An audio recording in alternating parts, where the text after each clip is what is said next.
I said no, and I put it in front of you. Be that. If I have one, no, and you move it back. If I have one drink, could we move on? Yes. And he takes it. Takes a drink. Now, do we cheers before that? That'd be good. We have one drink. Okay, here. So please, and roll sound. And boom up. Boom up. Boom up.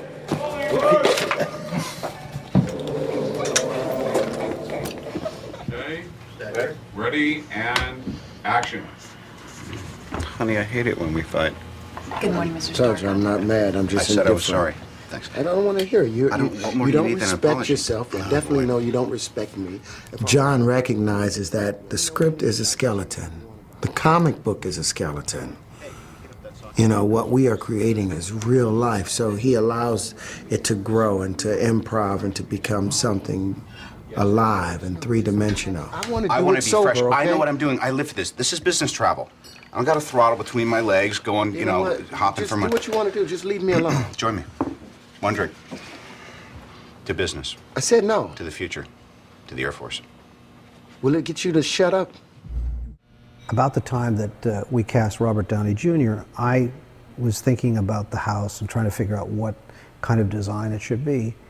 And even though we had decided on this kind of angular, flat, metallic, hard-edged look, the idea that Robert Downey Jr. has he comes with a certain vulnerability with him, and it may sound strange, but we redesigned the notion of the house after casting him. I thought that he would be more suitable in something that architecturally mirrored who he was, a little softer inside, a little bit more susceptible, a little more vulnerable. There was a certain vulnerability about him, so I thought round is nice, and it's more elegant, and it just seemed a little bit more womb-like.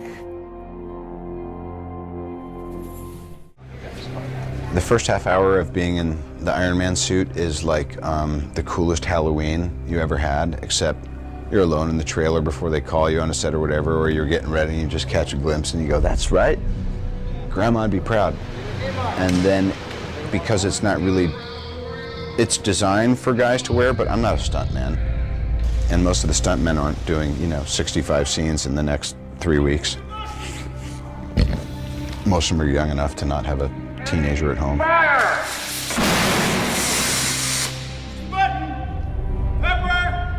It was tough, and as we went further and further along, I realized I could wear the suit all the time, but I can't wear the suit all the time and be an effective actor. I'm sorry, did that interrupt your flow? I guess this is a draw. In the last couple of weeks of shooting, I was like, you know what? I made it this far. I need to sleep. I want to eat pasta. I don't care if I'm puffy tomorrow. Don't put me in a t-shirt, kiss my ass. I did all that stuff because then the job is you drop the saddlebags and you charge out of Dodge City, because you want to get out without getting your ass bit by a rattlesnake. Now it's time for both of us to go. That's the law of nature, Tony! Oh!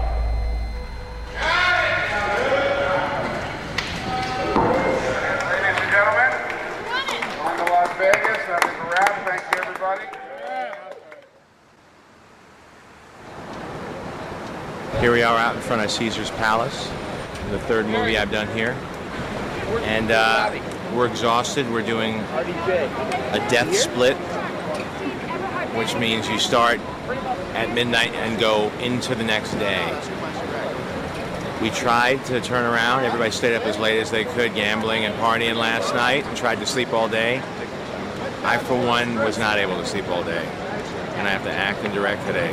So this could all go to hell in a handbasket on our last day of principal photography. But here we are. This is the big finish line. We always knew that if we got here, we'd be in good shape. So it's a bit of a celebration. It's going to be a fun scene. We're going to start outside, then go inside, and here he is, Tony Starks. Tony Stark. I was just saying, we don't need sleep, we got talent. That's right. Work it, work it, work it! I'm just so proud of everybody and satisfied and the whole deal. I mean, in my psyche right now, it's that thing of like someone was saying the last day of high school and, you kind of just can't wait to throw your hat up, but then you're like, what am I going to do with the rest of my life? And I just remember last, October, November, and meeting John regarding this, and then screen testing, and then pre-production. To me, like most of us were burnt by the time pre-production was done, because we prepped ourselves into a tizzy. And then there's starting in the first 2 weeks in the cave, and then going to Lone Pine, and then it was Air Force Base. I mean, it's the problematic thing of looking at a schedule, or looking at what anyone looking at what their life is for the next 3 months. It's like, this can't be done. Thank you, everybody. That is a wrap.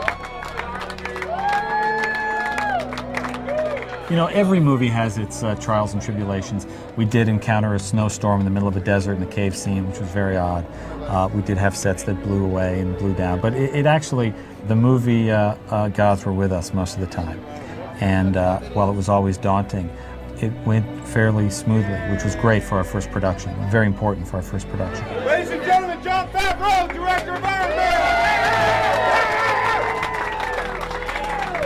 That's a testament to John, to the crew that we put together, and for the cast, who were always game, who could always maneuver through whatever circumstances were thrown at them. And, we did. We came in on time and under budget.